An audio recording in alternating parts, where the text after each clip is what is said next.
Hi friends. நிறைய பேர் வந்து சின்ன கிச்சன் பாருங்க, சின்ன கிச்சன் பாருங்கன்ட்டு அவ்வளோ பெரிய கிச்சன் காமிப்பாங்க. அப்போ உண்மையாகவே வந்து நம்மள மாதிரி ஒரு சின்ன கிச்சன் வச்சுருக்கவங்களாம் வந்து என்ன சொல்கிறேன்னு தெரியல. வாங்க என்னோட சின்ன கிச்சனை வந்து நான் எப்படி வச்சுருக்கேன்னு பார்க்கலாம். உண்மையான சின்ன கிச்சன் வந்து மெயின்டைன் பண்ணுறது கொஞ்சம் ஈஸி, அதுமாரி கொஞ்சம் கஷ்டமும் இருக்குது. நம்மளால் வந்து கிளாஸ்லாம் வந்து யூஸ் பண்ணவே முடியாது. கிளாஸ் பர்ஸ்லாம் வந்து பார்க்க ஆசையாக இருந்தது வந்து யூஸ் பண்ணுறது ரொம்ப கஷ்டமாக இருக்கும். எடுக்கிறதும் சரி, வைக்கிறதும் சரி, அதுவும் என் குழந்தைங்க இருந்தவங்கன்னா ரொம்ப ரொம்ப கஷ்டம்.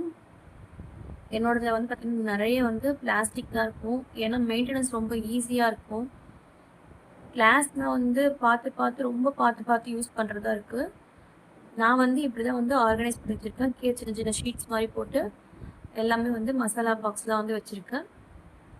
ஒரு சிலர் தான் வந்து என்கிட்ட வந்து கிளாஸ் இருக்கும். அதுவுமே வந்து ரொம்ப சம்டைம்ஸ் நிறைய உடஞ்சி போயிடுது.